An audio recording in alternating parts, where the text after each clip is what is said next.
I feel like there are only so many possible ways a car crash can happen.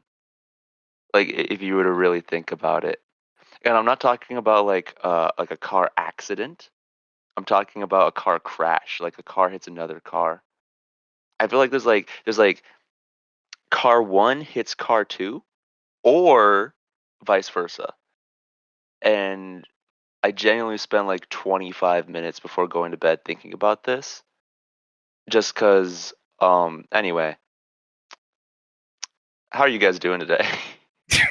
Uh, Listen, man, I'm doing great. I have not been in any car crashes recently, which is awesome.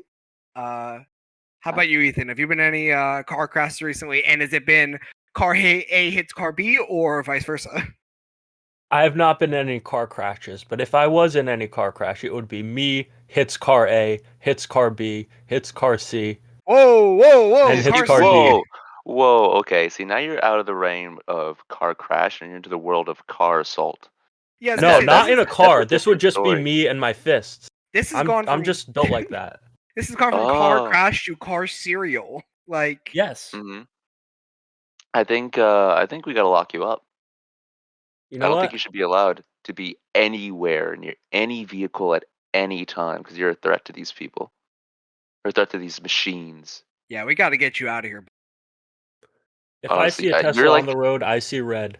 dude, every single car is WrestleMania X7 and you are Tommy Dreamer. I am Tommy Dreamer. I am Tommy Dreamer. Holy cow. Honestly, I respect it.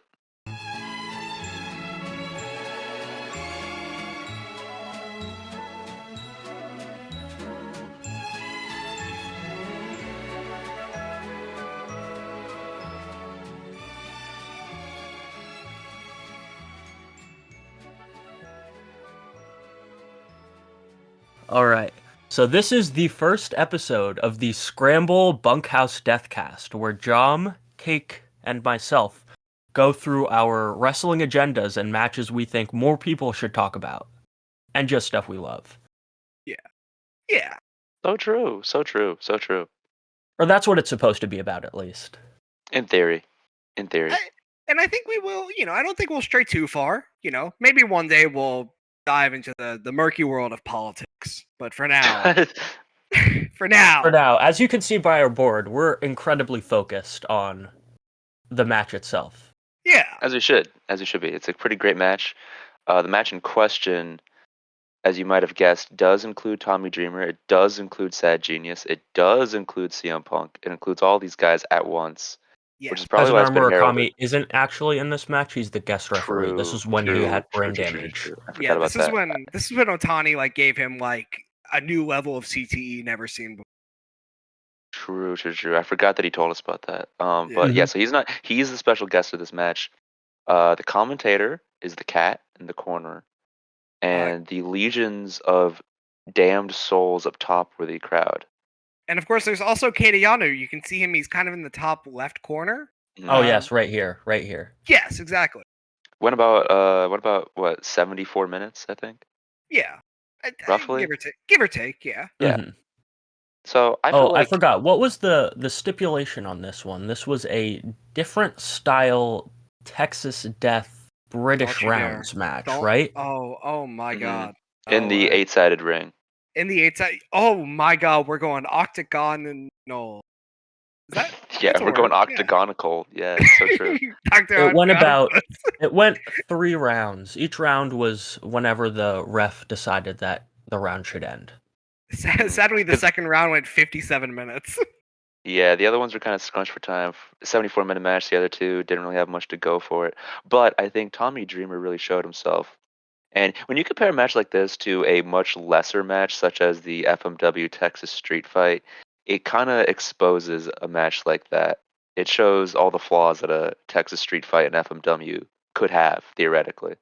Yeah. I mean, and for how great the Texas Street Fight is, it never has a spot where Sad Genius, at the beginning of the second round, fucking stabs Kazunari Murakami in the stomach with a blade that he snuck in.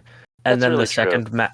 That's the whole reason. Did you guys know that's the whole reason that the second round is longer than the rest? Because Murakami had to go to the hospital and come back and rest the rest of it. I remember reading about that, actually. You know what? I watched the match. I didn't really pick up on that. I was like, oh, Murakami, this is a crazy ref bump. I've never seen a ref bump for this long, but that makes sense. No. I He had remember time he to went do a on. photo op during the While in the after he hospital. got out of the Yeah, hospital. dude. He went. Oh, He went. He went on and this Brother is the Love's photo podcast right and like here. discussed this whole thing.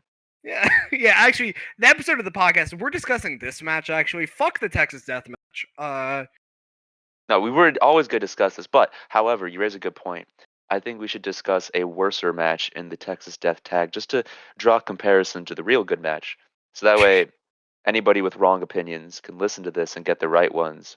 So when they say something like this FMW tag was good, we can correct them and say, well, good compared to some. Yeah.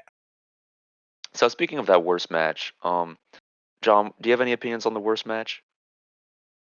Okay, are we done with the bit now? Because wow, this fucking Texas Death Match, man. Wow, I actually, just to be clear, for anyone, for all the millions and millions, this is my favorite match ever.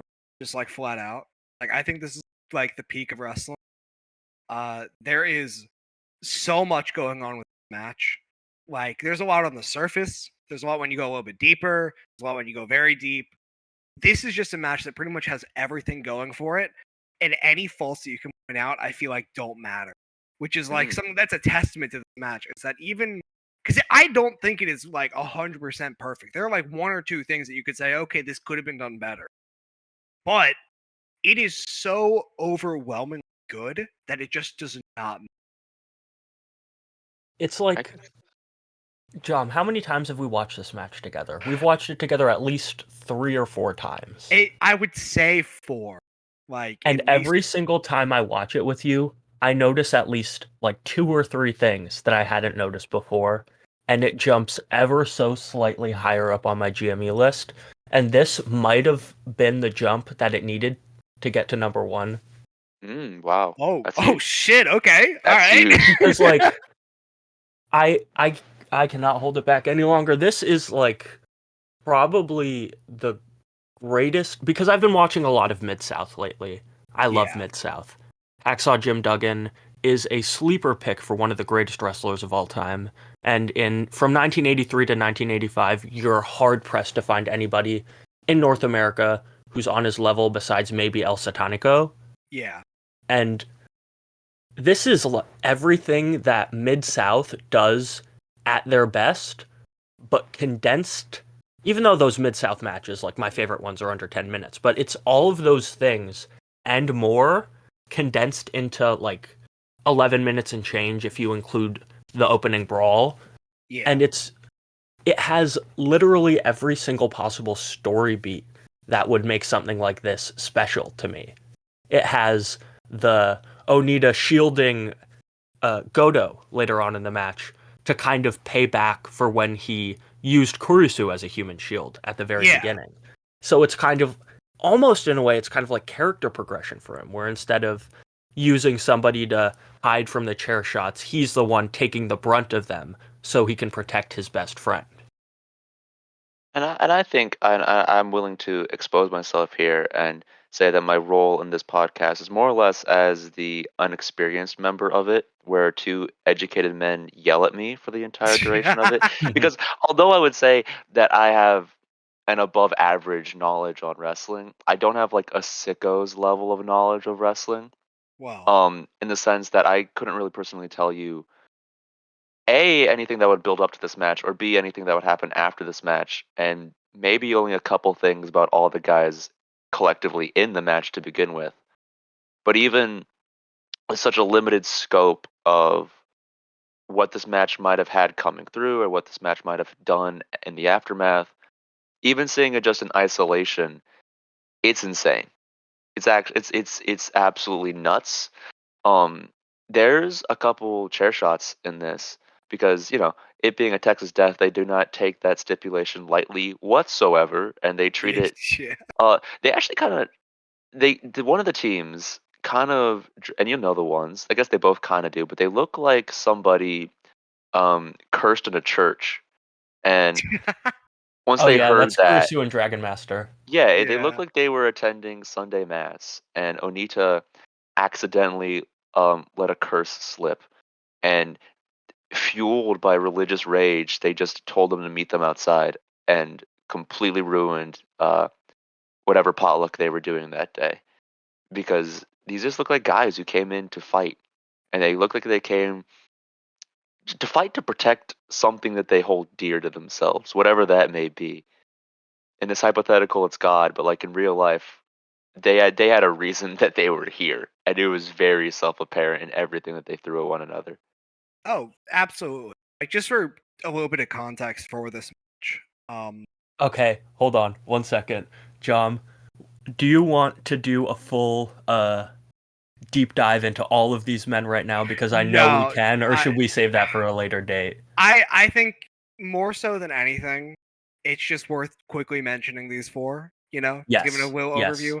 exactly. It's also not worth dwelling on because that's not the point of this. It's not a. It is a lore match to a certain extent. Like the lore of it can like help you better understand. It's not like you don't need. Yeah, you don't need to know like Dragonmaster's exhibition in that, but I will talk about the BJW Street Brawl. Yes, yeah. Because so he's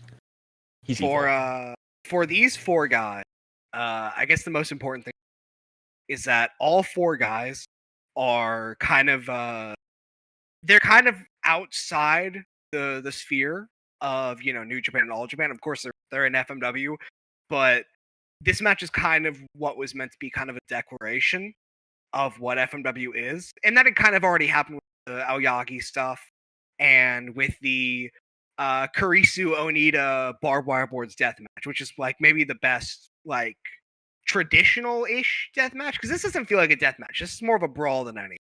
But like when you're talking about like death matches, I feel like that might be the best ever. But they've kind of already kind of set that up, but this is kind of like the really big exclamation point. At the same time, Dragonmaster is not an FMW guy. He is at this point working WCW more than anything. What? Yeah, no, he was working like WCW. Like, he was on TV. There's a tag match with it's like him and Buzz Sawyer and Sting and I think Great Muta. Yeah, it's Buzz Sawyer, Dragonmaster, and Great Muta against Arn Anderson, Ric Flair, and Sting. And it's like one of the best 6-man tag matches. Dude, Um, release the Dragon Master power plant tapes. Dude, he was probably brutalizing people. But fucking Now. Dragon Master is, he's working America mainly. Kurisu is an FMW guy, but he is pretty clearly positioned as like almost an invader. Like he's a heel, but it's very clear he's coming in and like just really trying to be a piece of fucking shit. He is like the devil in FMW. Like he's the worst human being ever. Everyone fucking hates him. He is evil beyond belief. And then you have Goto and Onita, who are like the FMW guys. They're the bastions of hope for this promotion. So that's kind of what this match is pure evil. And a guy who doesn't even work for the Fed, who is also evil and has been brought in by the pure evil, taking on like the two pieces of like pure hope in the company. I'm actually really glad that you gave that explanation, not because it was because like I just said, I knew basically none of everything you just said just now. But even then, that's the point though, is that like I said, I still felt like there was a declaration being made in this match. Like, yeah, right before you gave that explanation, I was like, yeah, this match feels like they're fighting for something beyond, like they're fighting for something that they believe in more than they are for themselves. And I think it's a testament to the dedication and a testament to the match itself that without knowing the lore that you just dropped on me, I could still feel that, and that maybe I didn't know what that declaration was that they were trying to say or what their intent was, but I could still feel that they were trying to say it. Yeah. And knowing now that, like you said, it was meant to be kind of like a banner raising moment for FMW and was like trying to establish that like this is what we want to strive for going forward. I think they do about as well a job as they possibly can. Yeah. And that's the match like oh, go ahead. No, I insist. You go. And the fact that he's known as Kendo Nagasaki. He's the actual Japanese Kendo Nagasaki Dragon Master. Yeah. Worked for WCW just brings a whole new level of understanding to this match on my end, because now there are two people in it who have worked at least a little bit, if not extensively, in these kind of big match brawl situations in the US. So they know how to distill it into something that a Japanese crowd would find more endearing, which is just people beating the fucking piss out of each other with chairs. Yeah. And it's like, I've said this a few times to you before, John, but this almost, and the term itself, spaghetti, it's like the spaghetti western version of like Southern tag team match. Yeah. Because a spaghetti western is, and I think it's a kind of racist name, to be completely honest. Yeah. It's a name they gave those Italian movie makers who made westerns better than any of the American directors because they understood what made a western good better than the American directors did. And honestly, I feel like at least Onita and Dragonmaster, because they have that experience, understand what it's like to build a really bloody Southern brawl type of thing. And they brought in two of the best guys to fill in those external roles of evil shit kicker in Masanobu Kurisu, who commits some of the most heinous crimes on Atsushi Onita's body I have ever seen. And you've got Tarzan Goto, who's just Tarzan Goto. He can slot into any situation very well, as long as it's violent and bloody. I will say, like, I'm sorry, Cake. I have to No, say no. this because this is very important. He does some really fucked up shit to Onita. The stuff he does to Goto is like genuinely criminal. Worse. Like at one point, he has Goto on the ground and he's throwing kicks where the toe of his boot is going like directly into Goto's ribs. They are all like making contact audibly. That's not okay. In any situation outside of wrestling, the cops would be called and that guy would get charged with like egregious bodily harm. Yeah, and I was going to say that like in regards to the evilness of what bro was doing, the chair shots that he throws are so intentionally not thrown at a place you're taught to throw a chair towards. They're so obviously thrown at a place with the intent of hurting him. Because like I forgot which part it is. I don't know if it's even Kurisu that does it, but somebody throws a chair and it hits so hard that it just wraps around their leg, and like not like the sense of like the metal bends, but instead like the chair actively like swallows their leg with the shot. And like you would never do that if you were like, oh, I gotta work this guy, I gotta find a spot. No, that guy was just like, no, fuck it, I'm throwing this chair and I'm doing it now, and it's gonna hit whatever part of the body it chooses to. Yeah, and again, I think that's like kind of the flag bearing stance of it. It's just like, yeah, it's messy, it's disconjointed, it's definitely not cooperative. Yeah, but it rules. It does. I think, and that kind of goes into a part that I think is really worth mentioning, because you brought up the like the leg wrap spot, which is so absurd. Every time I see it, I'm like, I'm legitimately taken aback because that is like horrifying, and that kind of taps into the whole thing of that whole section of the match. The beginning is such a break of wrestling. Like it breaks kind of one of those unsaid rules of wrestling. Not even unsaid, and like NJPW in like the 80s and like the 90s, it was said of you don't cross the barrier between the ring and like the area kind of right outside it and the crowd. Like there's a certain barrier you do not go past as a wrestler because wrestling is contained to the wrestling ring and the wrestling area. This match, the entire first part, is shattering that rule, going into the crowd, doing an incredibly like really risky crowd brawl. Like the way that Kendo Nagasaki or Dragonmaster throws those chair shots, they're so wide in like the way he throws them. He could have easily hit like a few fans every time he did it. Yeah, there's like a part where he just throws a table, right? Yeah, like he just errantly throws a table. And that's the thing that's really important is that like, you know, we've all seen like some Kurikan brawls like before this. Mm-hmm. Like at least I've seen a lot. I know Ethan's seen a lot. Cake, I'm sure you've seen like at least definitely a couple. Absolutely. This match was like not really a thing that happened to this extent before this. Like, there was not so much like this. I know that in All Japan they did do some like pretty extreme brawling. They had Butcher and they had Brody in there, and Brody used to go through the crowd swinging like a chain. But the thing with this match is that this was so like not even like, oh, I'm gonna hit you. It's like, I'm trying to hit the person in front of me. If you're in the way, oh well. Yeah. They didn't care. They were so zoned in on inflicting pain on whoever they were in front of that it did not matter to them if they swung a chair into a fan's head. The fan knew what was going on. Mm-hmm. It's their job to run. Mm-hmm. And they did. They ran because they were scared. Yeah. And rightfully so. Yeah. I was going to mention something, actually, is that, like, when we were bringing up, or when Ethan was bringing up, rather, how the fans were running away, because that's, like, duh, of course you would do that. I also think it's quite interesting in the sense that if you were to look back on how they had Abdullah and Butcher, like you mentioned, who would just, like, actively threaten the fans on the way to the ring, so that they were kind of Pavlovian into running away when a wrestler comes towards them, because they have, like, oh, evil man is coming at me with item, I should probably get out of the way. Yeah. But this is different because with Abdullah or with Brody or whatever, it was like an intent of like, oh, I want to hurt you, crowd. I'm evil. I'm scary. I'm from hell. I want to kill you. But like with this one, it's more of just they want to hurt the other guy. They're just so honed in on hurting the other guy that these people aren't really anything of note or anything of concern. They're just like a piece of trash that they're just trying to move out of the way so they can get to the one thing that really matters to them in this moment in time.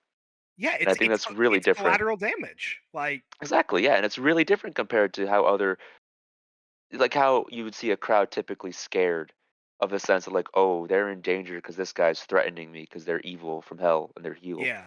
But this one is just like, oh no, I'm in danger because they just don't care, and that's arguably more frightening. Yeah. I'd say that's way more frightening, because if they don't care and you get hit and you're still in the way and you're hurt and you can't get up, guess what? You're going to get hit again if you're still in the way. Yeah. Dude. And the match that's just really fuck. The way, I mean, I don't got anything else to say. Yeah, exactly. It's fucked. Just the way this match is structured is so... It's meant to cause both the most chaos and the most catharsis at the same time, and it excels at both, which is something I can't really say about any match off the top of my head. So, yeah, it's pretty much in a league of its own. It is really, really chaotic, but also, again, I think this comes down to, like, there's certain people who just don't have the brain for this, which sounds crazy because it's just people going nuts. But like, it's genuinely true that like, I mean, I can't speak for how you get trained in Japan or Mexico or the evil European countries or whatever. But here, at least, you get trained all to the wrestle. European countries? Yeah, exactly. Sorry, I mean that whole continent. My bad. Especially we got to start a beef in our first episode with Europe and especially France. The continent of cruelty, France, as dude. they call it. Especially France. Anyway, but like I was saying, I can't speak for those places, but at least here, like, you get trained to wrestle in beats, and like rhythmic motions, and you get trained with like just these hard set rules of here's what you got to do to make it work because this is just the way things are. Yeah. And genuinely, you kind of have to have sort of a mind to, reject that, because it's very, very, very hard to undergo basic, like, essentially like the motorics training of wrestling, like the intuitive bodily functions of wrestling in a way. And then to still ignore that entirely takes a lot more effort than you would be surprised to learn, Yeah. And like, that's the whole thing about that makes this match great. Sorry to interrupt, but like, everything is so simple, or looks so simple on the surface from like a non-wrestler perspective, but it's so complicated from a wrestling brain, and like how to make all of these things feel chaotic, feel like they're going out of control, but still work in an environment like that. And like you said, it takes a special mind to be able to ignore the hard set rules that were probably, at least the two of them, were probably enforced very strictly during their time in the US. And just them ignoring everything just to put on maybe, you know what, fuck it. The greatest tag team match of the 1990s, if not ever. Holy cow. Oh shit! This guy's nuts. This guy's crazy. And to go along with that, it has a better saving my tag team partner so I can take the punishment spot than 6'9", 95. Okay, I don't know about all that. I don't know about all that. Okay, I will say that's an agenda that Ethan is mentioning. That's a classic me agenda. I've not rewatched 6'9", 95 in years, just to be very clear. I have not seen it since like I was fucking 17 or something, 22 years old. But fucking, I think that spot is incredible. Like, I think it is like perfectly done for that match.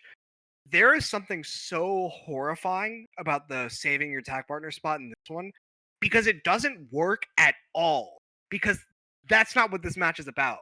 This match is about pain and cruelty and suffering, and Onita is not going to be able to just be the hero in a comic book way of, I'm going to hop on top of him and save him with my body. No, he gets hit with a chair once and is gone because that chair shot probably really fucking hurt. And then immediately, Dragonmaster hits Goto again just to show how ineffective he was. The only way Onita is able to fight back is to like fight back. And I love the 95, the All Japan Tag Sing. I think that's incredible.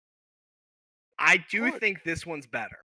I would argue that it's because they're trying to convey two different things, because neither of them were successful. Like, you can't compare a successful one to an unsuccessful one because they both didn't work. Yeah, they didn't work.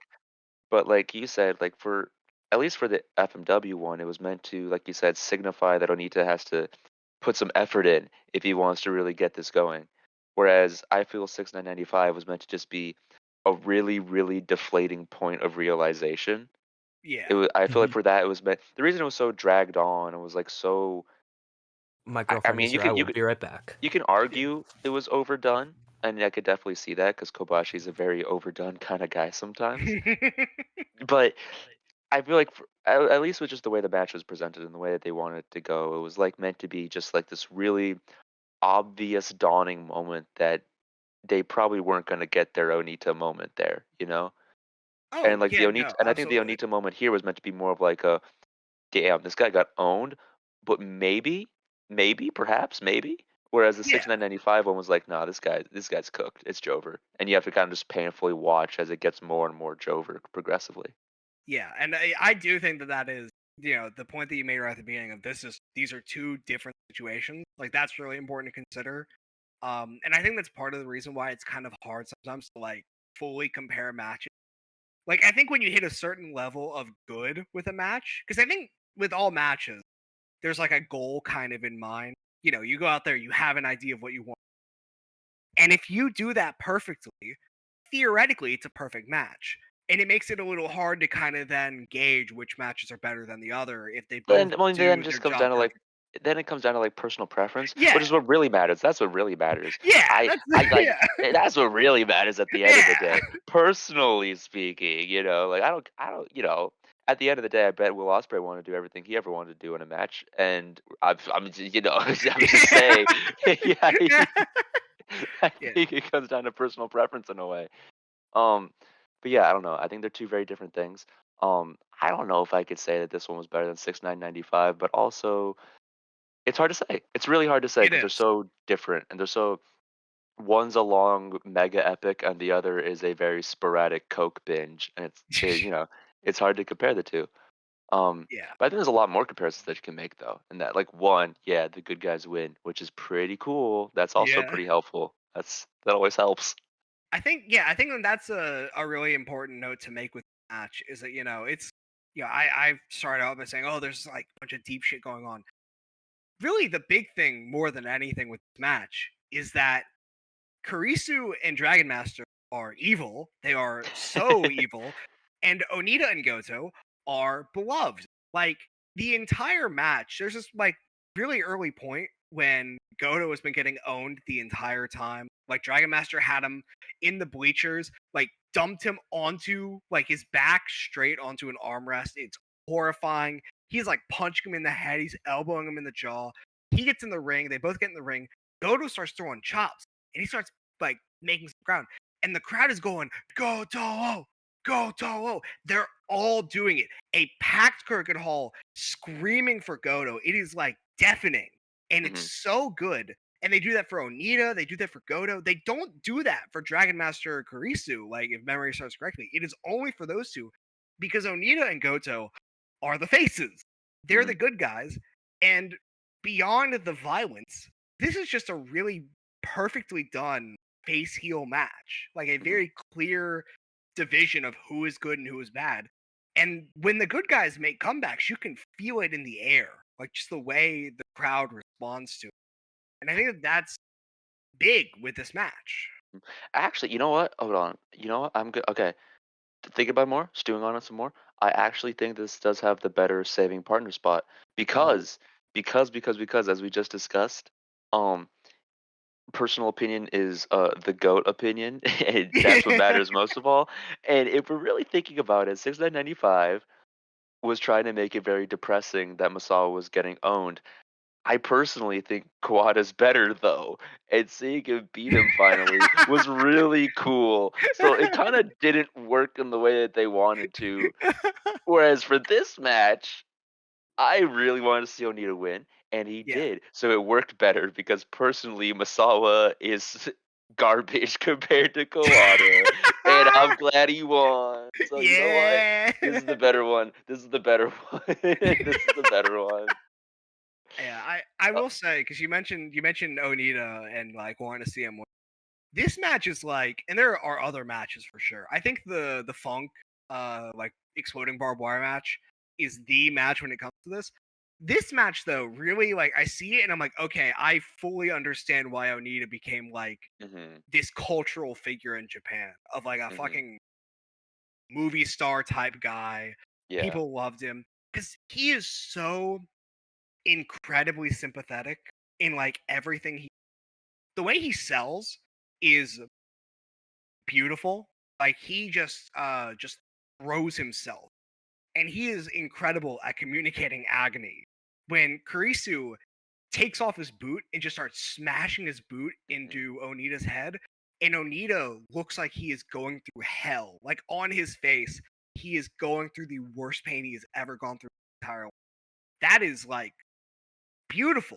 The fact that he's able to do that, and then he comes back, and Onita does this thing where every time he gets a big hit in, he'll like hop, and he's like getting more and more energized as he's fighting back because he's feeling it in the air that it's his time now. Like that's so good. Like that is the makings of a fucking a mountaintop level good guy. And this is just like the start, which is crazy to think about. This is just the beginning of things. Yeah. Okay. Of things to go. I'm back. Let me elaborate slightly on my point where I said this was better than 6995. We're right back at it. Because one, I think this match is like that. I can't say this about any other match, so it has this over everything, not just 6995. But this is probably the most rewatchable match I've ever seen. Yeah. I could throw this on at any point in time on any given day, and I can be like, yeah, this is why I love wrestling. Yeah. Which is something I can do with 6995, but not as immediately.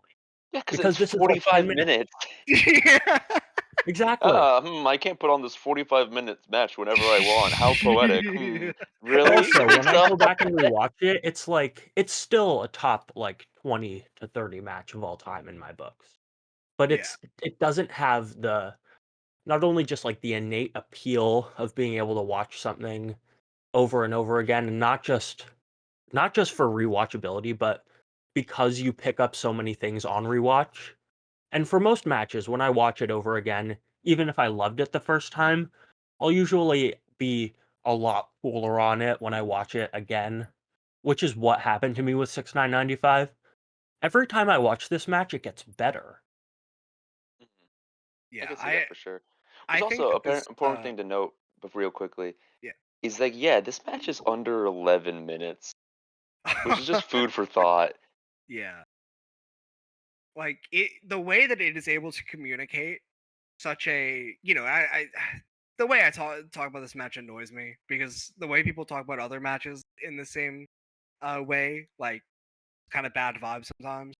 But this match is like powerful in everything that it does, and the fact that it is so powerful, and the story that it's telling, the way it's telling it in like 11 minutes is amazing. The fact that it's able to tell such a like fully formed story that it doesn't feel like it's rushed. It feels like it goes fast, but that's the story itself.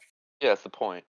Like I just thought I don't even know how to explain it. It's just a match that like fully knows itself. It's fully And aware of what honestly, it it wants to doesn't be. even feel rushed to me.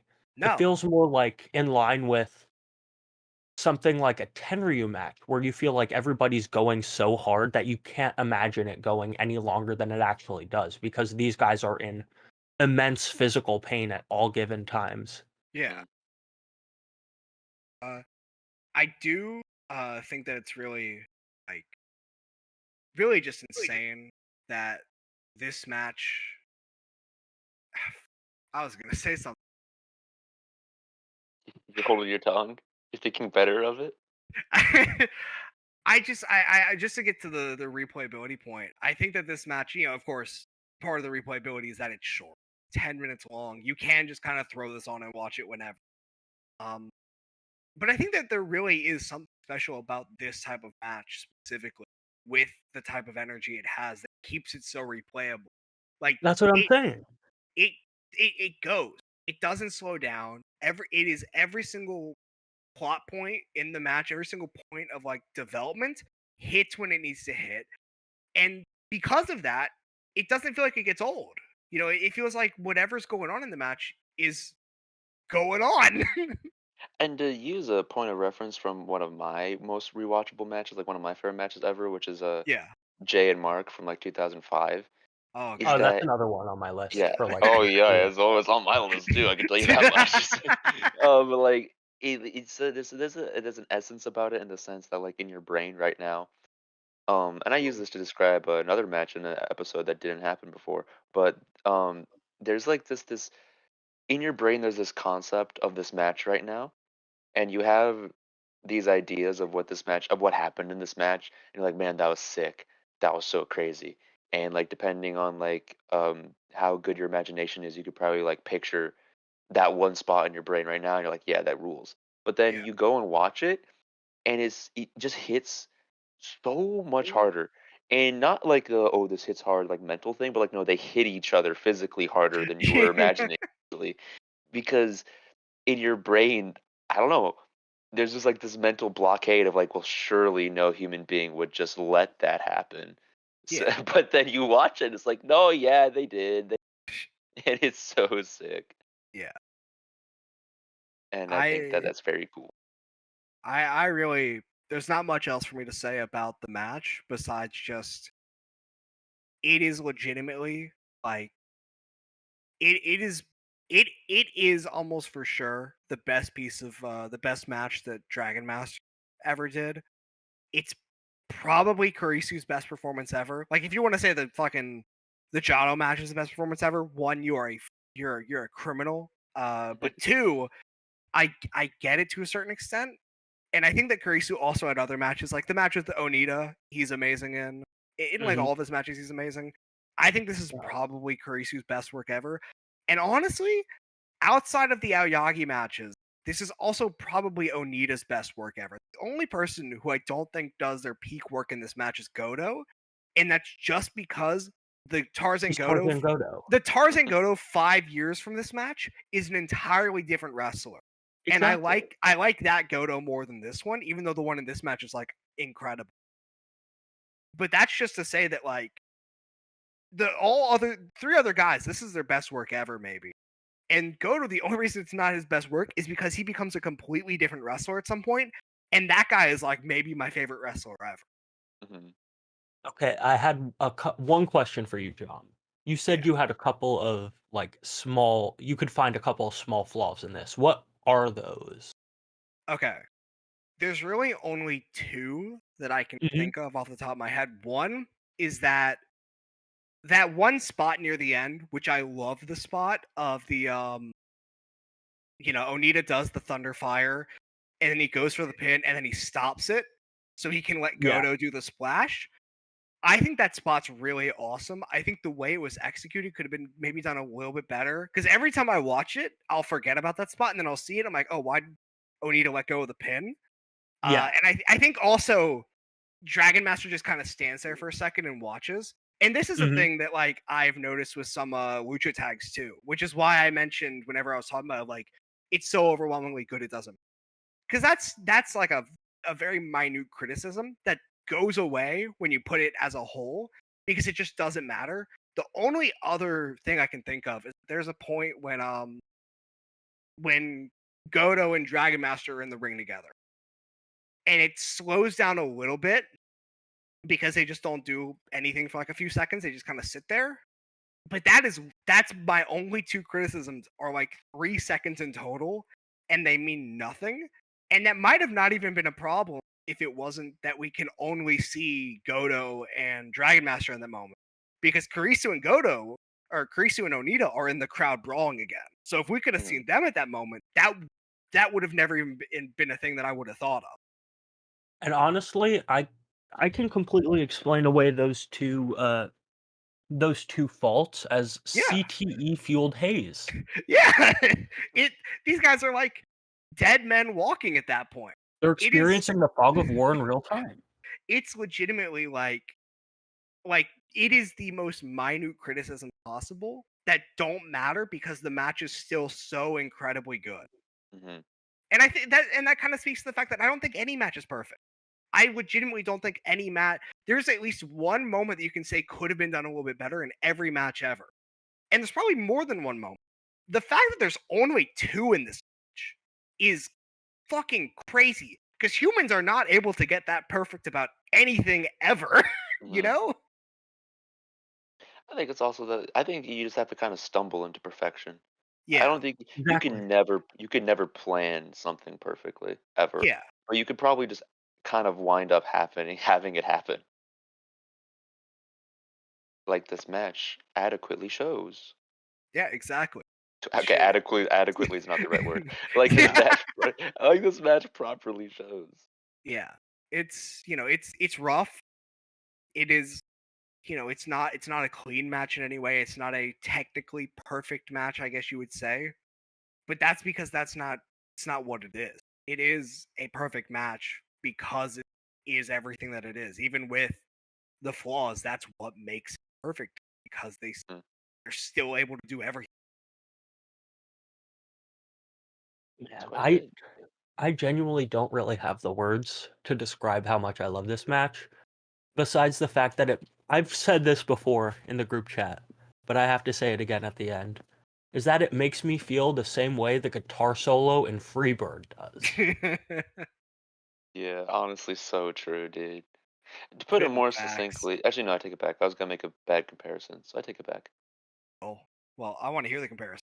So you got to make it. No, because what I was gonna say, no. Anyway, I digress.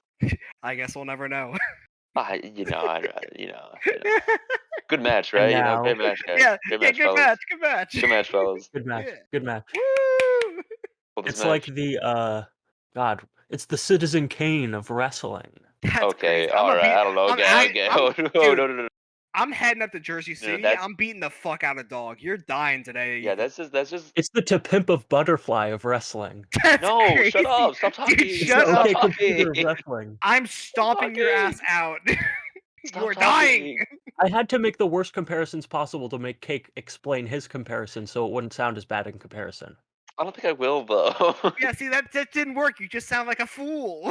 God damn it! Yeah, this match is the Mona Lisa of professional wrestling. Yeah, this match is the Talladega Nights of professional wrestling. Actually, that one's kind of accurate. Yeah. Actually, I'm cooking. You're onto something. You're onto something here. You're onto something. I would have said Jackass, but then I realized we've already covered the Jackass match in an unreleased underground footage of our secret first episode. Secret the capture tape. Yeah. Wow. All right. Man. So now, to conclude our episode, we will be completing the fantasy draft of who we would like to see compete against these men. And Oh boy. I've specified one rule for this fantasy draft, and John has agreed to it. I'm not sure if you saw it, Cake, I believe I but did. we are allowed. Yeah? Oh. Oh? One nuke per person. Yes. I was gonna say U.S. government style, but the U.S. government does not have a one nuke. They have No, No, they have a no. lot of them. They have We like have many nukes. 4,000. We have many nukes. Can I be the U.S. government so I can use 4,000 nukes? No, I don't think so. And also, you should Aw. specify what constitutes as a nuke. Oh yes, the nukes are 3 men in particular. They're Shinya Hashimoto, Genichiro Tenryu, and Necro Butcher. We are Yeah. only allowed to choose one of those men, and if they have not competed against these men. So we can't choose Hashimoto for Kurisu. Or fuck it, let's do we can. No. Nah. Well, No, just no, just just for the spirit. Let's you gotta Yeah, innovate. You let's gotta fantasy innovate. book. Yeah, Also, Yeah, I was theoretically, just gonna say because at like you could book an old man Kurisu like FMW style Kurisu because he wasn't exactly doing all of the evil shit he was doing in FMW in New Japan against like prime New Japan Hosh, but let's just keep it full fantasy. yeah. I will also say there will probably be more nukes that we like figure out eventually. Like I'm sure one of us is gonna say fucking, like I guess I'm just gonna say it. Negro Casas probably a nuke. Yeah, Um, yeah. so Yuki Ishikawa probably a nuke as well. I feel like Yuki Ishikawa, Inoki is a nuke. I say this even though I think Ishikawa is better than Inoki. I don't even know if I should say, but I Depends on the situation, you know. yeah, it just depends on the situation. And again, Okay, we're are we allowed just one gonna nuke. gloss over that? Yeah. Are we just gonna gloss over that like it's not crazier than me saying Yeah. that the Texas Death was better than 6995? We are gonna gloss over that. I'm I gonna think do we my are. first pick now. Whoa, guy in the middle of the line goes Yeah. first. What the hell? Listen, man, this is a You can't hijack. take the first pick. Cake takes the first pick, unless you want to switch with Oh! Cake. Owned. Nope, it's mine. It was my God-given right. I get the first pick. Okay, who are you taking? I was inherited this first pick, and I'm gonna honor it. Hmm. I gotta look at the players at play here. Onita, Goto, Kurisu, and Dragonmaster, also colloquially known as Kendo Nagasaki, the good one. By the Yeah. way, even worse than spaghetti western is the name Kendo Nagasaki. A Dude, British guy was thinking of a name to become a fake Japanese wrestler, and the first two things he can think of are a martial arts weapon and a tragedy. What the fuck is wrong with him? Shout out H.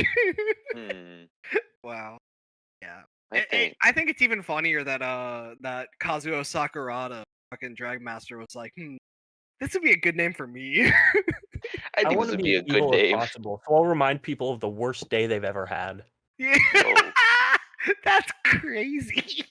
That is kind of crazy in many, That's what his thought many process aspects. was. Well, I think maybe that his thought process was, this is a name they use in England. So true. But Do you not know what? think he know the connotations of it though? He Well, I mean, lived in well, Japan. Well, yes, that's true. Does he? Okay, no. Well, okay. Oh, all right. Just to clarify, because I pulled up his Japanese Wikipedia page just to see like, oh, did they ever say why? So, he went to Florida, it seems, to wrestle, and he was given this name idea of like he would wear paint and he'd go by Kendo Nagasaki. Do you know who named him in Florida? Who would that be? Terry Funk. Oh, brother. Oh my god. You know what? And that's why he's the goat. Yeah, you know what? Maybe you're onto something. Maybe you're onto something. Terry Alright. Funk is God. I've decided. I put some thought into it. Mm-hmm. I've thunk about it. And my Yes. first pick's gonna be for Atsushi Onita. Who is it? It was between two guys, and I'm still not fully sold on this. Actually, no, I am. I take it back. I am fully sold on this. It's going to be, obviously in a, bloodletting match, no rules, as God intended. Yeah. It is going to be Atsushi Onita versus Wotan, Oh, fuck. and that is going to be that's my I knew I decision. shouldn't have given you the first pick. Ah, I you was bastard. nah. Onita versus Wotan is the dream. I don't know what venue it's in, but whatever it is, it's not gonna stay standing. San Juan Patijuan is going down. That's what I'm saying. That's what I'm saying, dude. The Zona Junkyard is going to have more bodies in it than they did at the beginning of the day. I mean, come on, man. Onita wrestling Wotan, they'd go. It's so insane. They would. They'd They go. would. They'd be sick. Yeah. Well, my next pick, I'm also going to go with Onita because this is actually a dream match I've had stewing in my brain for like years now. Yes. I want Atsushi Onita versus Akira Maeda in a different self. Holy cow! I think, just speaking about both guys were kind of Wait, that never rebels. happened? No, they never faced off one because like they never could. In no situation could those two guys have ever faced off. Like they were never in the same place. Okay, that's wrong. Before FMW started, Onita challenged UWF and said, "I want to go there and I want to fight people," and they said, "No, you suck." So that's why FMW started, is because UWF said no, and Onita had the match without Yagi in response. If they had said yes, we probably would have gotten Onita Maeda, but that never happened. We also probably wouldn't have gotten FMW. No, we wouldn't. We flat out would have never gotten it. So, thank God they said no. But that's crazy. Yeah, Onita, Maeda, two like kind of outsiders in the whole wrestling world. I think they would be incredible together. Onita's like one of the best sellers ever. Maeda is fucking Maeda. It'd be fucking insane. Mm-hmm. All right. What's cooking in that brain of yours? For this double pick, I think I'm going to go back on a man I chose in our first draft that will never see the light of day. Yes. Except possibly one day if we actually get it working. That's true. Perhaps. And that is Masanobu Kurisu versus my man, the terrorist of Heisei. Yeah. Oh brother. Kazunari Murakami. Holy cow. Masanobu Kurisu versus Kazunari Murakami in a 0-1 style match, where you're allowed to go on the outside as much as you want. You're allowed to hit each other with chairs as much as you want. The ref won't DQ you, but once in a while he'll stop in the middle and just wave his arms around frantically like a muppet and say, "Hey, stop trying to kill each other, please. I need a job." Yeah. Put it out. Stop it. Put it out. You get to go again. These are snake rules. Yeah. And then for Mr. Tarzan, Oh, I've been racking my brain on who I want to see Tarzan Goto wrestle the most. And honestly, I think I've come up with absolutely nothing. So I'm going to go up to Atsushi Onita. Okay. Fucker. And for Atsushi Onita, I'm going to pick somebody who I think he would absolutely love wrestling. Somebody who he could be the greatest, most valiant possible babyface against. Mm-hmm. Somebody whose dastardly heel shenanigans would not mix well with a man like Onita. Oh. Especially if they're confined within a cage. Oh. And even more especially oh my God. if the only weapon they're allowed to use is that big old coal miner's glove up all on that pole. Oh my God. His opponent is the future $1 million man, Ted DiBiase. Okay, I think he's cooking. He's cooking. Dude. We're so back, dude. God. We've never been more back from Steel this cage right coal miner's glove. Oh my God. I'm not even Oh, kidding. hold on. Sorry. On a pole. Steel miner, loser leaves town as well. Okay. Oh, Jesus Christ. Jesus Christ. You can't do this to me. Well, how are you going to follow that? Hey, don't move the cigar out of the way. Yeah. Cigar back where it was. Hold on. I'm moving closer, as a matter of fact. Cigar. Hey, stop that. What do you think?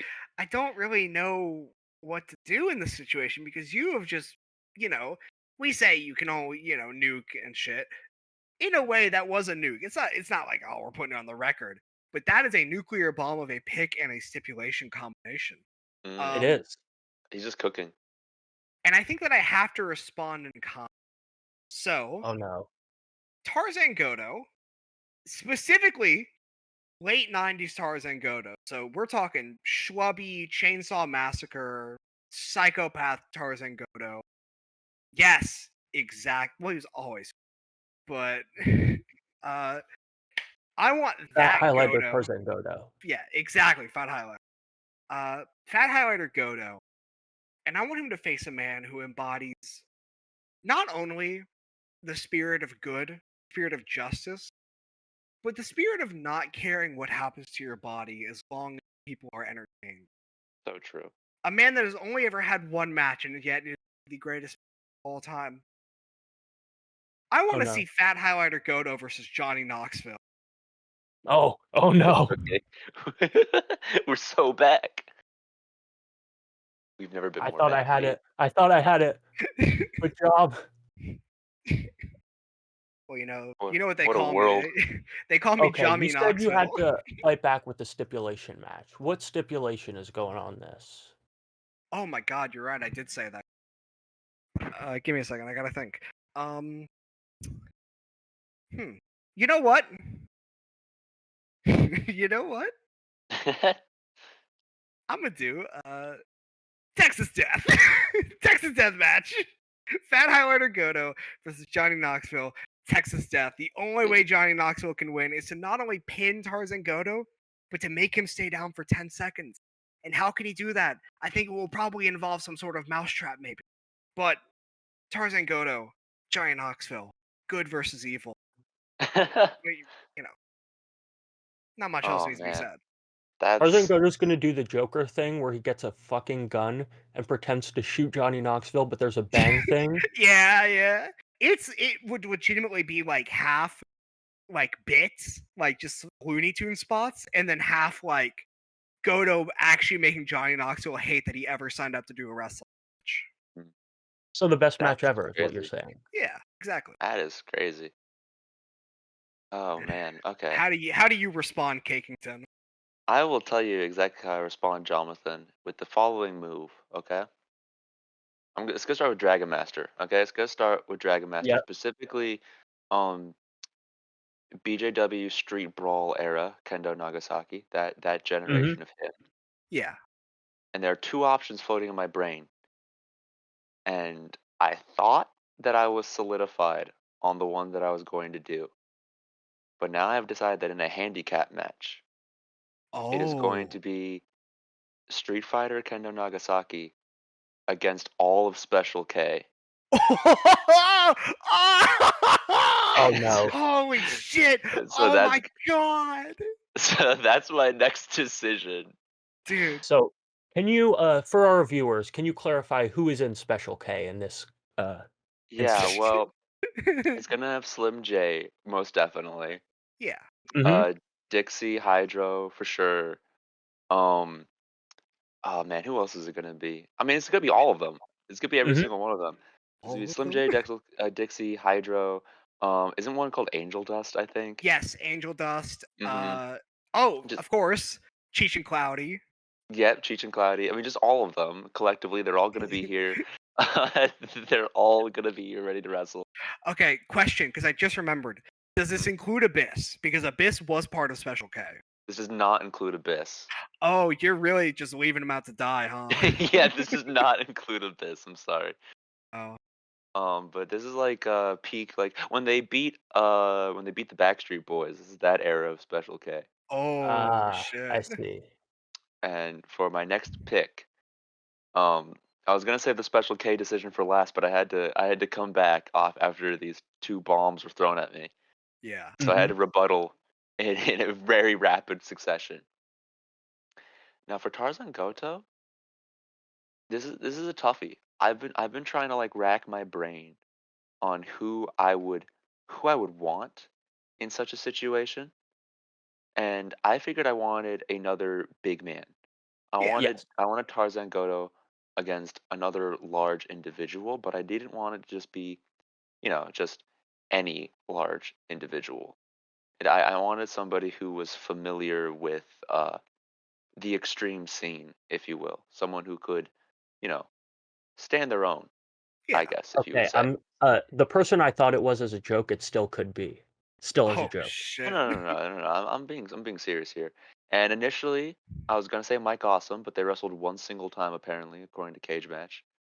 So then I was gonna say Bam Bam Bigelow, but apparently they wrestled in a battle royale.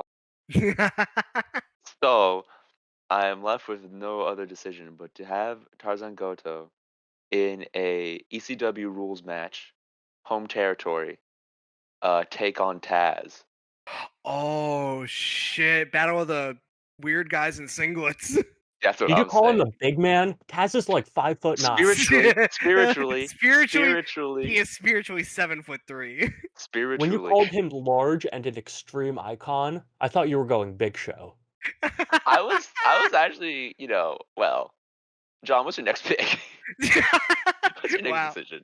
Wow. Oh man, Oh, don't how forget to do specify this is ECW rules for Goto and Taz. Sorry. ECW rules. Oh my Oh god. yes, I Okay. forgot to add ECW rules. Thank you. Wow. Thank you. That is Hold on, you gotta add more members to Special K. Hold on. It's not yeah, enough. we need more members of Special K. That's not enough Special Ks. There's a dude named like Brian XL. Yeah, I Brian think. XL, Hijinks for sure. Hijinks. You gotta get Izzy as well. Izzy, fucking. Okay, there's a guy named Yayo. Yeah, of course there is. Yeah. I got all of them. Yeah. There we go, etc. Oh, There we go. yeah. Wow. Okay. Man, Special K and then Taz. Wow. Okay. I'm really You're like. back behind the 8 ball, Drum. I am back behind the 8 ball. My back's to the wall too. There's not much. There's not much else I can do in this situation. But I do think I have an answer. What is your answer? I think Masanobu Kurisu is a bastard. I think Masanobu Kurisu is a very evil man who did things to people that were truly cannot be said enough. Were abhorrent. He took liberties to another level. But there's another wrestler. There's another wrestler who took liberties to another level. In fact, he made a whole promotion to take liberties without a ring. I want to see Masanobu Kurisu versus Koki Kitahara in a capture rules match. That never happened? That never happened? No. What? Are you fucking kidding me? They worked more at the same time. I gotta check to make sure, but I'm pretty sure they never faced off. I was gonna put Kurisu versus him.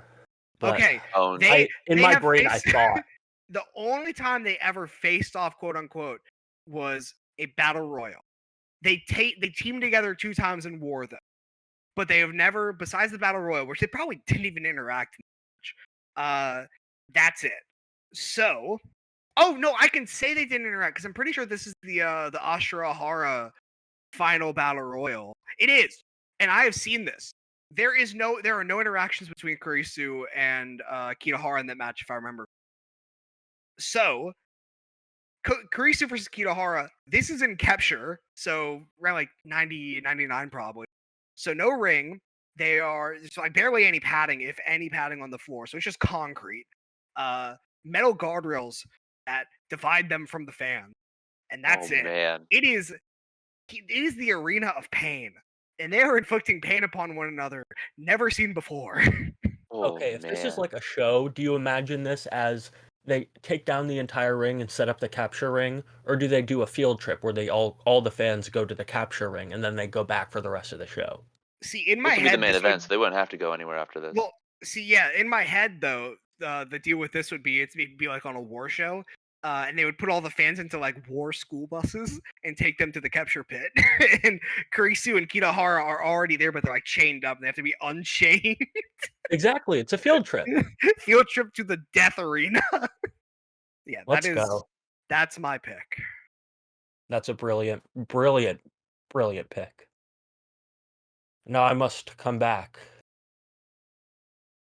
It's your final move. Fuck. Okay. Do I want to go all out on this whole... Oh my goodness. I've been trying to think, but I'm coming up with mostly blanks, but also mostly nukes as my other potential options. But for Dragonmaster, actually no. Oh. Fat Highlighter Goto. Oh shit. I will say, I feel like Cake.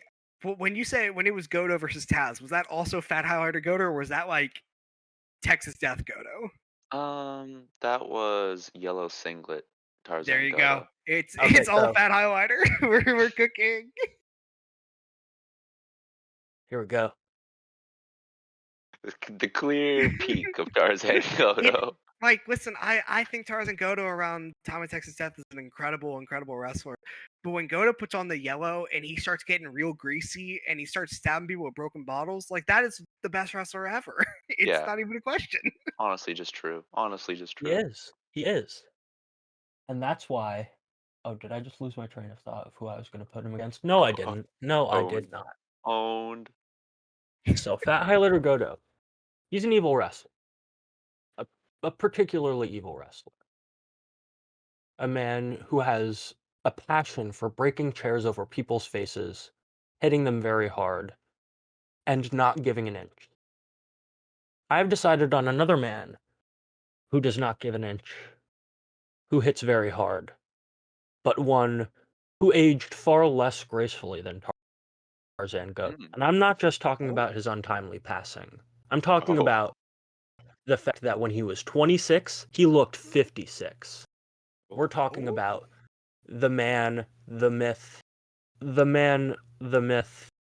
I can't say legend because everybody who knew him when he was alive hated him for stealing their money and driving Fuck. off without training them. Fuck you. God damn it. But this is going to be Fat Highlighter Tarzan Goto versus the Scum Lord greatest wrestler ever, Ah! Sawyer. Tragic. God damn it. Yeah. I had to.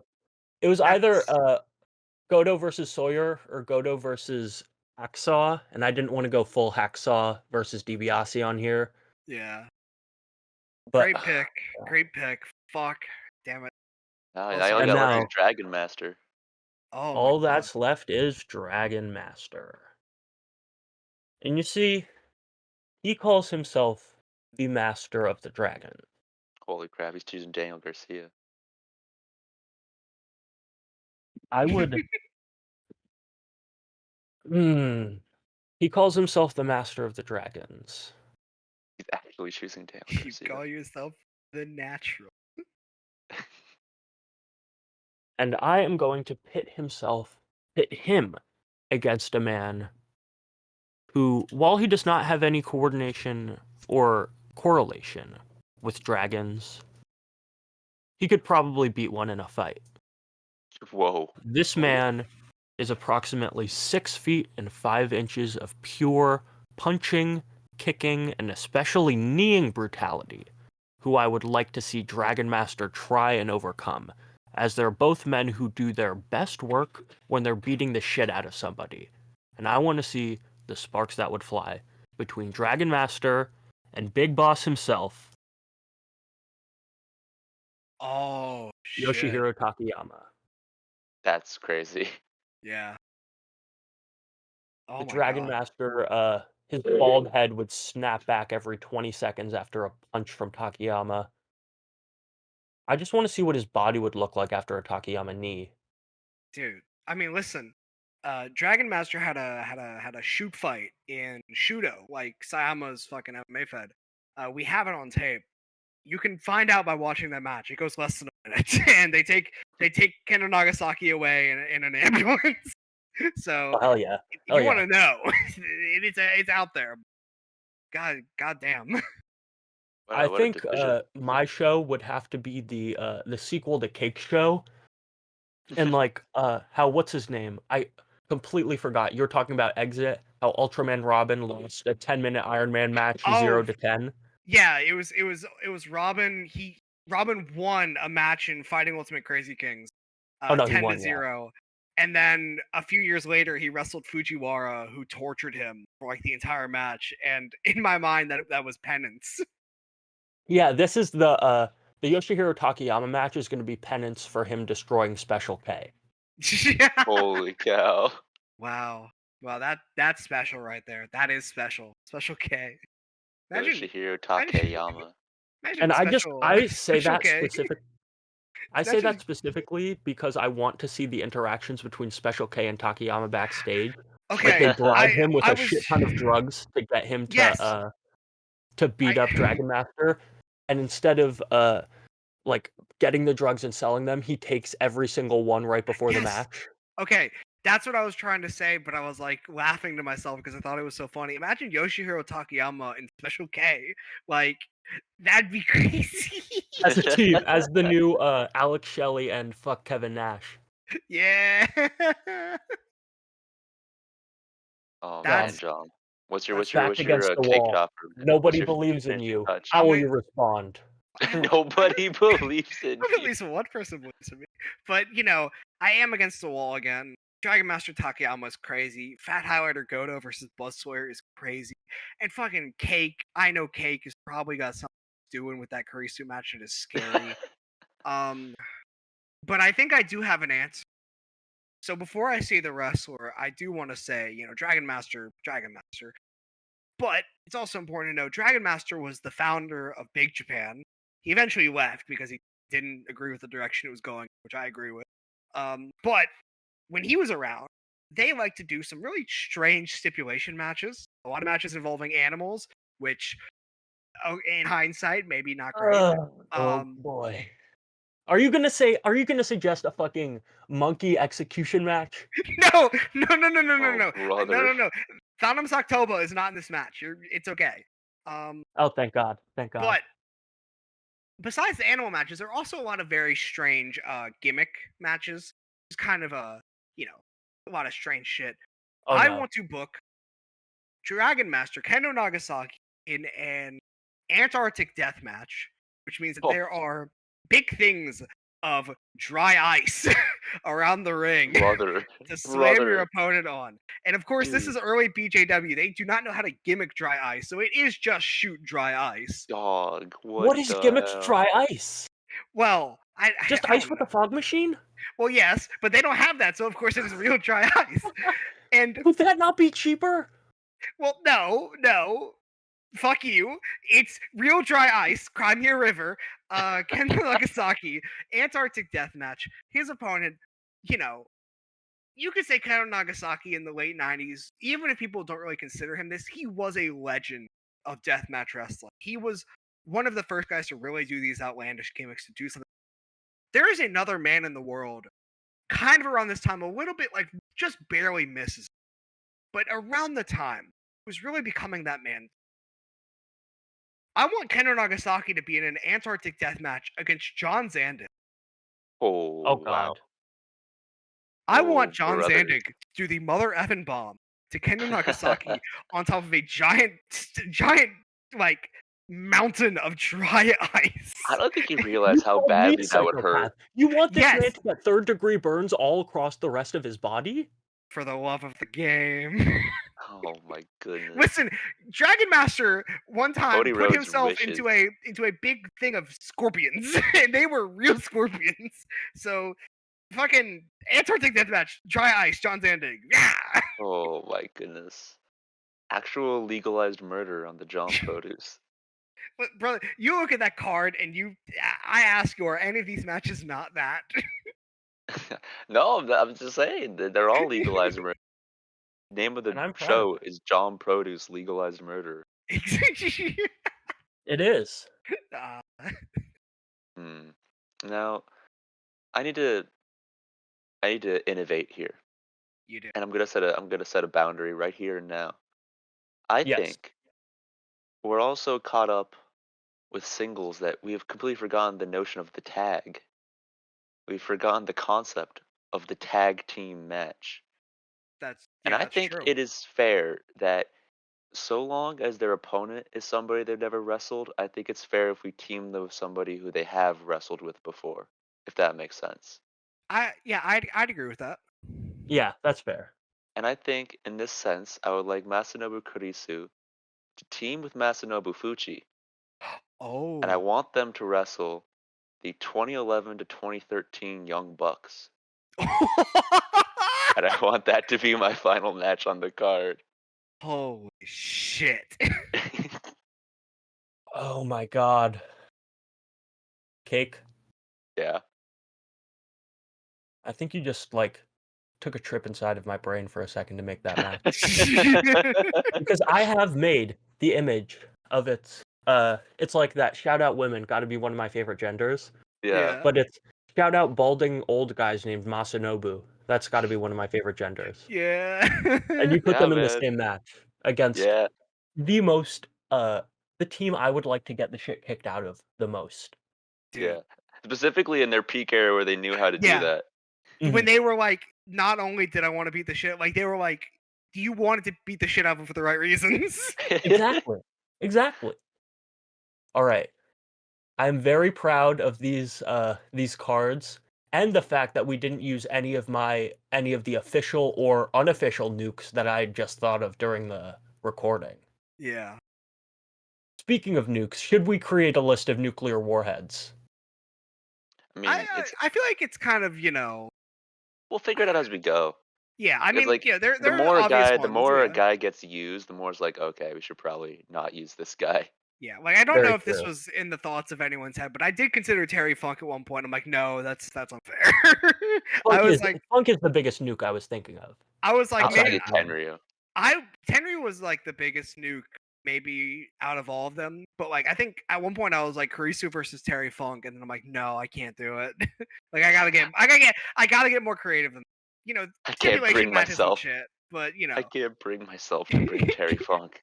I can't You know bring what? Terry Funk versus I don't think we do need a Dragonmaster. list of nukes because we, instead of putting, oh, this would just automatically be a great match, we can all come up with our own cards without, resorting to the true nuclear option where it's like, oh yeah, that's clearly the best match available. See, But you don't understand. The next time we do a booking, I am just booking Butcher, Tenryu, Funk, and Negro Casas, and you can't stop me. Oh, brother, yes, this fucking I'm fully aware. you sick freak. That's why the next matches we're watching are going to be the only interstitial between those three wrestlers, where the people involved have wrestled those three wrestlers. I don't even know if that exists, but if it does, I'm tracking that down specifically. Fuck it, it's probably Tarzan Goto. It is probably is. Tarzan. Wait. Okay, who was the one who said it was Funk, Tenryu, and Necro Butcher? Mhm. Okay, so the original three were Tenryu, Necro Butcher, and Shinya. I think Hashimoto's also a fair choice because and then put Shinya Hashimoto. Yeah, and then you put Negro Casas in. Yeah, I think Goto's faced all four of those guys. What a guy! Has he faced Funk? Yes, okay, well, it wasn't Funk. I think he did face Funk proper, but Goto versus Chainsaw Charlie. Oh my god! Oh yes, no. Why did I fucking ask that? The first thing that pops up when you search up Tarzan Goto versus on YouTube is the Chainsaw Charlie match. Yeah. I'm blessed, I think all of these cards have a very specific vibe that they're going for. Mine is obviously throwing it back a little bit to the old school men who have a very checkered past, but put in a couple shooters there to round everything out to make it officially meat core. Joms is just legalized murder. Yeah. And Cakes is legalized murder with some panache and some fun little ditties thrown in there as well. It's half legalized murder, but then the top two are actual marquee attractions. Okay, but the top two matches have Wotan and an ECW rules match. So are those not also? Here's the thing though. It's legalized murder, but it's more of like a gladiatorian combat type deal. Okay. Where it's a fair fight, and it will still result in one person dying, but like it's more of like a who's it gonna be type of deal. That's fair. I think all of our Onita matches are fucking unbelievable. Yeah, no, legitimately. I think is owned, dude. I think all the Goto matches too, honestly. I'm not trying to toot my own horn with the Johnny Knoxville thing, but the fucking Buzz Sawyer match is crazy, and the Taz match would go fucking nuts. Do you think Taz would be able to lift it? I mean, he probably would be able to lift him up, but how many times in a row without getting super fatigued and between Tarzan and Goto stabbing him a bunch? I was gonna say, he fucking suplexed the shit out of Mike Awesome, and I feel like Mike Awesome probably weighs about as much as maybe Goto weighs a little, but he suplexed the shit out of Bam Bam Bigelow. Bam Bam Bigelow is bigger than Goto. But do you think Goto's going to be as receptive or as he's going to lift himself up for Taz the way that Brother, a Bam Bam would, who's super athletic? Well, yeah, It's Taz, man. I think Taz would just be able to do it regardless. But you did bring up a good point that in between the suplexes, Goto would just be stabbing him in the face. That might make it a little bit harder, but I think Taz could do it, and I think it would make for a really incredible. I will say though, honest to God, favorite match of all of these might actually be Dragonmaster Special K. That is insane. That's and I in my head it's like this, but you mentioned the field trip thing. Would they take a field trip to the markets? Would they take a field trip? That was my vision. That was my vision. It's just like I don't know where it's gonna take place, but it's gonna be sick. They just drop Special K off at a market, and then they drop Special K off at a market. They have no idea what's going on, and then the orchestra comes out, and the cheerleaders come out, and they're like, "Oh no." Oh, no. They're not even know who that is, though. That's the thing. Yeah, they don't know. They're like, why is there an orchestra and cheerleaders? They probably try to sell to him. I think my favorite here is the Kurisu Kitahara match, just because it would be evil. Yeah, it would kill somebody in the capture ring specifically is what makes it even worse. Because Kurisu doesn't have access to his favorite weapon, the chair, as he still has access to it, but they're not as abundant in capture. That's a nice way of saying they don't draw as many fans. But that's a nice way of saying they never get a triple-digit crowd. But I think the Akiyoshi match has a more specifically evil targeted Kurisu performance, even without the chair. So without the chair, a Kurisu versus a guy who is not going to go easy on him.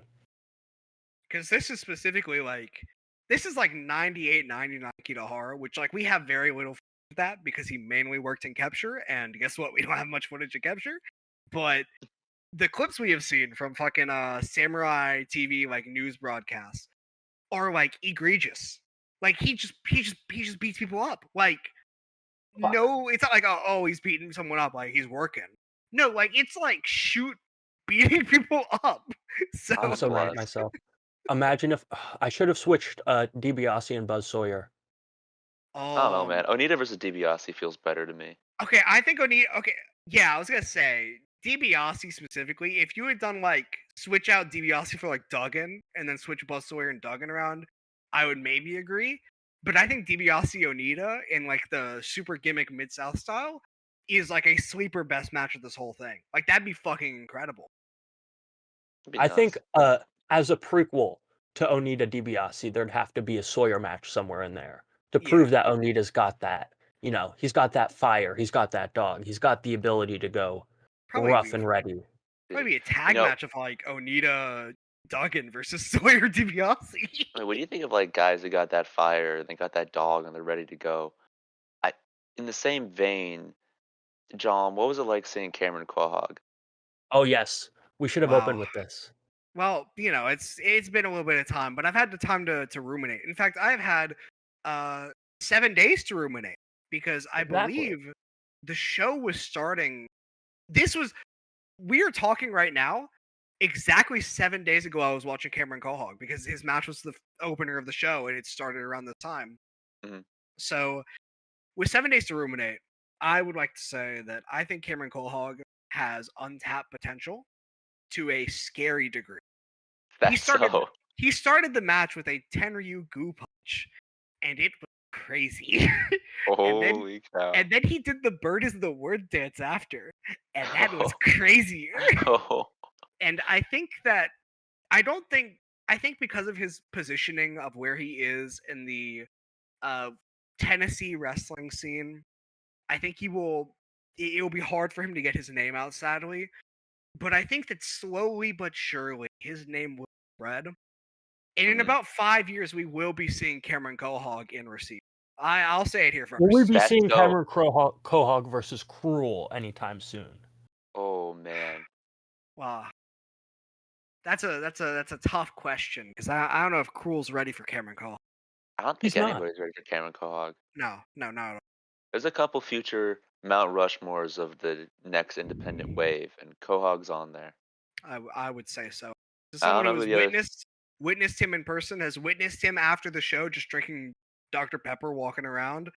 I think I can say with confidence, Cameron Colehog is that guy. I don't know who the other three are going to be on that future independent icon Mount Rushmore, but I can tell you at least one head, and that is Cameron Cohog, brother. But I have a strong feeling Cowpoke Paul. That's another head that's definitely going to be on there. That's huge.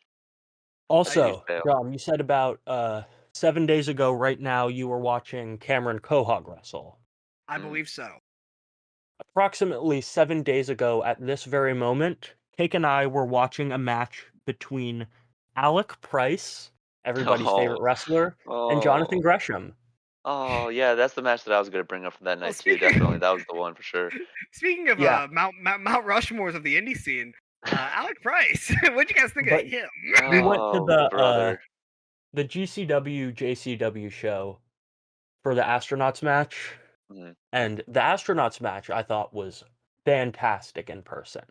It may not have come across as like great on camera, and it wasn't exactly like what I would have wanted from these two at like the peak of their powers, but obviously we're not going to get that yet. This is them like trying shit out for the first time. But even for that, it was fantastic. The God, when Abe kicked Ku in the back, it genuinely sounded like a gunshot went off in the arena.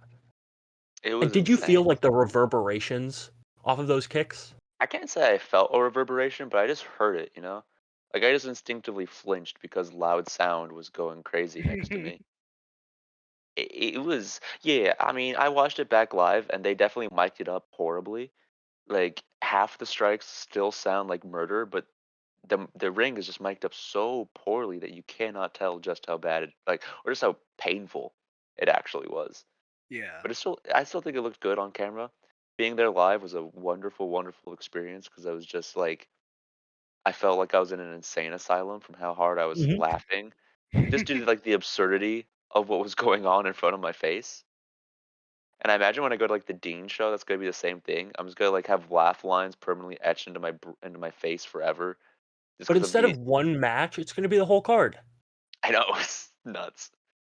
And I'm also super stoked for the Abe and Nomura match at Bloodsport because as much as I did like the tag match, seeing Abe and Nomura cook in person on a show where they might, go a little bit nuts, I'm so ready for it. Yeah. I'm so ready for it. I think that Bloodsport match is honestly interesting. Like, really is. Because fucking, I'm really interested to see like what they do in the situation. Because I think that these guys are very inspired by Ishikawa and Ikeda. Like, of course, they're very open about that. Ishikawa and Ikeda whenever they faced each other in Germany in WXW, my favorite match of 2020. Still, it was kind of house showish. You could tell they were working the hits for a crowd that wasn't really used to them. I'm interested, but Nomura and Abe, from what I've heard, at least about their work outside of Japan, they aren't really they don't really do the just playing the hits and shit. Nope. They're a lot more like outwardly motivated, and it's these guys against each other. So I'm interested to see how are they going to work in sport. How are they going to work against each other in America? How are the people going to fucking respond? I feel like I can assume the response. It's gonna be a lot of screaming, but so true. I'm honestly really interested to see like how that match goes. It's gonna be probably fantastic. The one thing that I'm most excited for about Abe and Nomura's just general trip to the US and that match is how they like specifically talked about it on social media and to me. They're talking about how this is like a missionary trip for them and how they want to spread the word of Bachi Bachi around the world. God bless. You know what? And like, this is that's I just gotta interject with the missionary thing. That's crazy because I have read like rundowns of shows from Japan from the late 90s and shit. And sometimes there'll be like a Battle Arts offer match. And I have seen Yuki Ishikawa say flat out, we are doing missionary work by doing these matches in other promotions. Yeah. That's crazy. I mean, the he's spirit bringing the mission over to the US. And I think that at this point, when the indie scene is so depleted, as Cake and I can attest by the rest of the show, where I was Me for most of the matches. But I will say, Kerry Morton kind of cooks. I was watching the show intently. I was locked in because I always like live wrestling. I thought Kerry Morton went insane, oh which no, is there were like, some yeah, like very solid matches on the beginning of the card, but like the follow up Abe Nomura with was it the yeah. Jordan Oliver match that went like 16 minutes? It was like actually like not even that long, but it felt so unbearably long because they just had to follow up the astronauts, and like that's an impossible task for anybody. It Yeah. felt longer than the 28-minute Mike Bailey versus Great Sasuke match. Yeah, way longer. It felt way longer than that. Which I Um, actually I don't know if I've ever heard this from either of you. What what do you guys think of the Sasuke Bailey match? Because I have not seen it. I'm just a big mark for Great Sasuke. I enjoyed it. I think you could definitely feel its length. It felt Yeah. very, very, very plotting in the beginning, in my opinion. Mm-hmm. Yeah. But by the time they got outside, and I don't know at what point they got outside, because they also did some weird walk and brawl stuff. But by the time they like got properly settled outside, it kind of just went insane from there. Because Yeah. Sasuke started, turning up the heat, Yeah. and like Sasuke was a tour de force in the back half. I think the front half, where he was kind of getting heat worked on him, sucked because it was just so long. Yeah. But by the time he finally got back, oh man, he went crazy. He went God. so crazy. There were God I like love. 3 or bless. 4 bumps that he took that I Mm, didn't know a man that age could take and not die instantly. mm. So I'm glad that I saw it. Yeah, I Yeah. had a great time with it. I wish I could have stayed longer, but it was really good, like seeing Ethan for like a couple hours. Yeah. Yeah, Um, that was sick. and then I had to drive. Yeah, I basically drove the 5 hour, 6 hour trip just for that. And then I drove another 5, 6 hours back home immediately the next day because I had to do ring crew. That's But it was brutal. okay. It was okay though. There was actually Yeah. a really good cowpoke match on that card, so I was chilling. It was Oh, a, Oh, God sick. yeah, bless. but it Are was you excited? What up? Sorry. I was gonna ask, what match are you excited most for the WrestleMania weekend out of what's announced so far? Oh man, I mean, of what I'm personally attending between Bloodsport and Dean, it's got to be Mad Dog and Demus. Like I don't know how it could Yeah. be anything. I don't know how it Yeah. could be anything but Mad Dog and Demus. I was gonna say, like, the Bloodsport show does look like it has some good stuff.